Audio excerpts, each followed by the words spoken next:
What is going on, guys? We are back with another video today, and I was, debating if I wanted to make this video or not because Mike McCarthy, it's just a coach signing. It's nothing crazy, but as a Packers fan, Mike McCarthy being out for a year, which is really, kind of weird to see, kind of, and then the Cowboys being one of the biggest franchises in sports history, I decided to make a video, and of course, Jerry Jones is, kind of shocking that he went the way he did, super picky.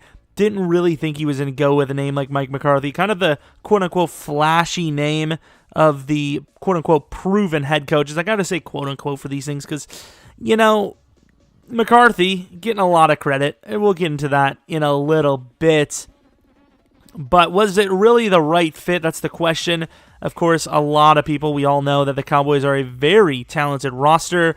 Dak put up big numbers, obviously having to pay him, which I would assume they're going to have to. I don't know how you negotiate that because the numbers were big, but was it really an elite performance from him this season? Jameis Winston had a ton of yards, but was he good? I don't know. I mean, I would say, his Dak's numbers weren't like that many interceptions, that many turnovers in comparison, but still, it was a lot of quote-unquote stat padding, necessarily. I remember just in the Packers game alone, yes, they were trying to win the game, and yes, they actually came close, but it was a bunch of meaningless yards in the end in a game where, they never had a chance to win. So, a lot of picks there, but tons of yards. It's an iffy one.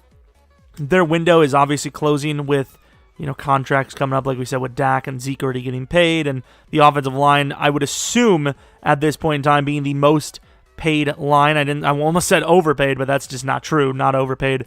Most paid, the highest paid line in the league. It wouldn't surprise me, which, nothing really wrong with it. Maybe you can go for one or two bad linemen, but a great offensive line is a game changer.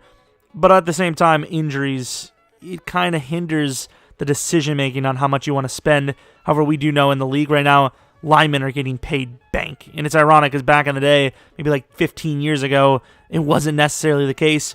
But enough of that, enough of, analyzing the roster. We will kind of go into that a little bit because it does matter on whether or not Mike McCarthy was the guy. Obviously, as a Packers fan, I know that a lot of people know that he was, I don't want to say old school, but he was very content.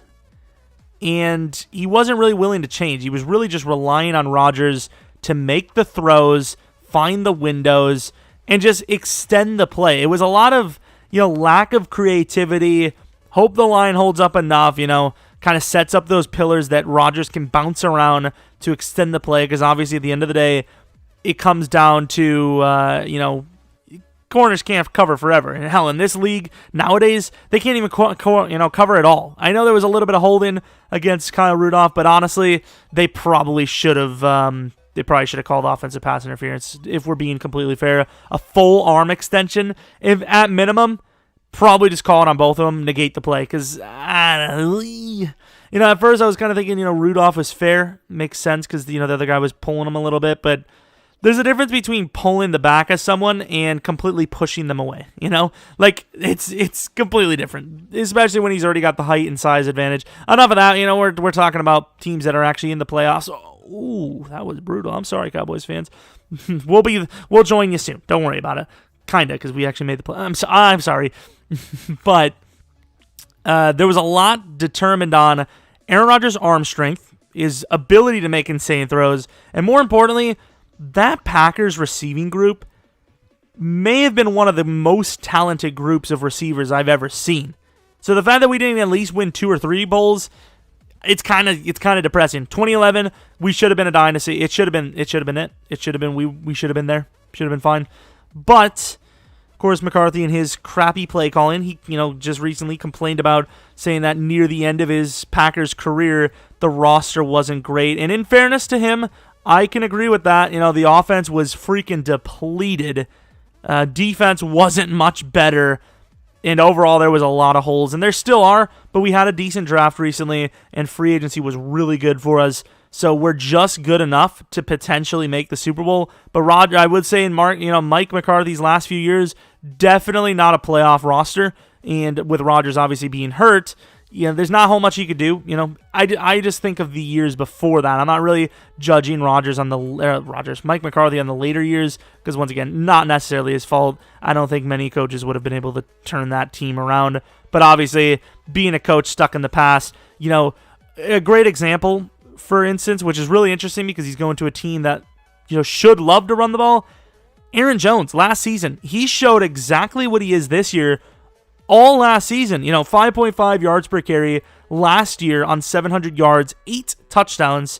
This year, 4.6, but he has over 1,000 yards. Last season, he had 700. He had less than 100 less attempts, I believe.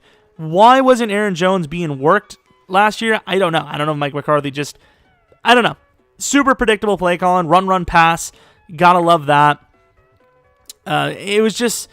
I'm not saying the Packers offense is perfect right now because they're, it's the same receiving group, if not worse, especially when you're paying Jimmy Graham, to be one of the highest paid tight ends in the league, maybe even the highest paid. I don't know the numbers fully right now. I just know it's like $10 million a year to basically be the third best tight end on the roster and still get the starting nod for whatever reason.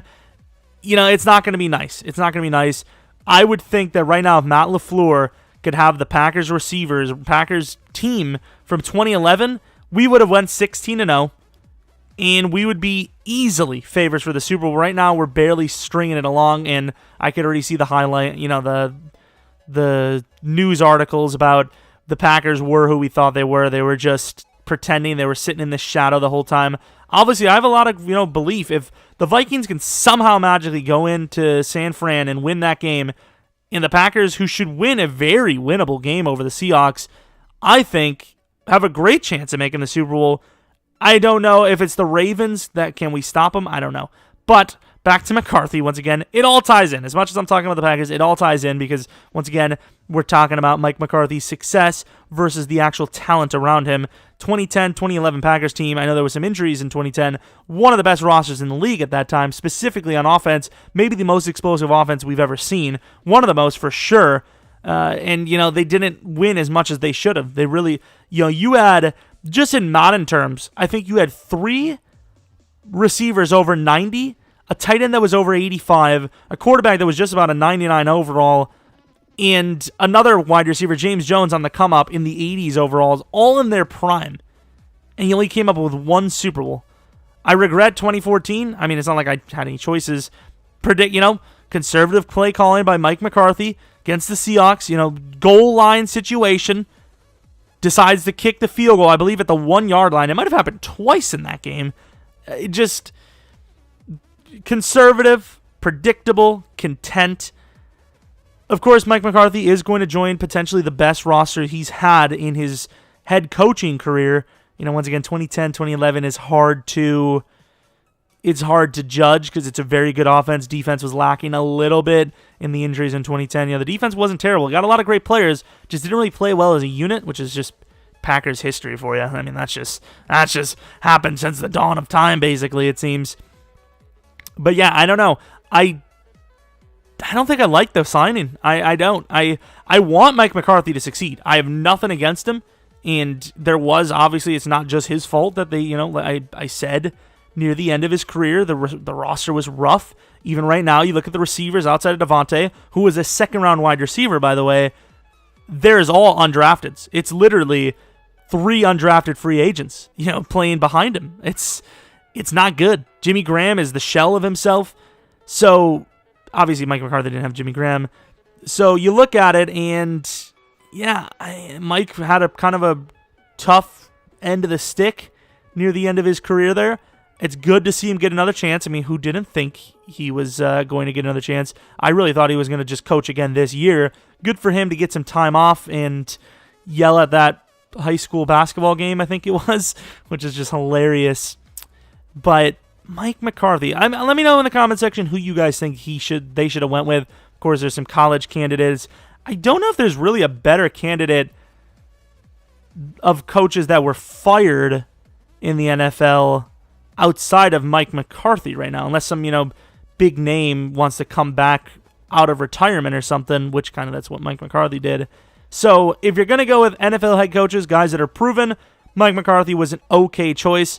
But if you're going to go with guys that are innovative, guys that might be able to utilize a guy like Dak who has a little bit of speed, a great offensive line, and a great running back with some great receivers, I don't know if Mike's your guy. I would really love to see how this, would love to see what he's going to do with Zeke in that offensive line because, like we said, not really a fan of running the ball. Obviously, this time he has a more proven back. Aaron Jones, in fairness, still is a small, guy that is a little worrisome. How much can you really tote the ball with him? I can see the concerns. But will he get out of that mindset? Will he start playing a little more risky? Will he actually utilize the roster rather than pick one or two players? Okay, that's our guy. That's who's going to do it. Okay, we're going to run it with Zeke all the way, or we're only going to pass with Dak. Can he utilize everyone? Can he, best case scenario, it's kind of cool that he gets Cobb. Actually, I don't know if he gets Cobb because I think Cobb was a one-year deal. Maybe he doesn't get Cobb. Either way, this video ran longer than I wanted to. Hey, more ad time. Of course, a lot of you guys did return back to school, so hopefully that's going well for you. And that's pretty much, some of you guys actually, a decent bit of you guys probably returned last week. But that's pretty much it. Let me know what you guys think in the comment section below. Am I dead on or am I dead wrong? Hopefully you guys enjoy your day. Hopefully you enjoy the video. Maybe if you're new, maybe like and subscribe. Follow me on Twitter, Jeromepkr. We do a decent bit of NFL stuff, maybe once a week or two, but mainly Madden franchise, of course. Anyways, hopefully you guys come back for next video. But until next video, see ya!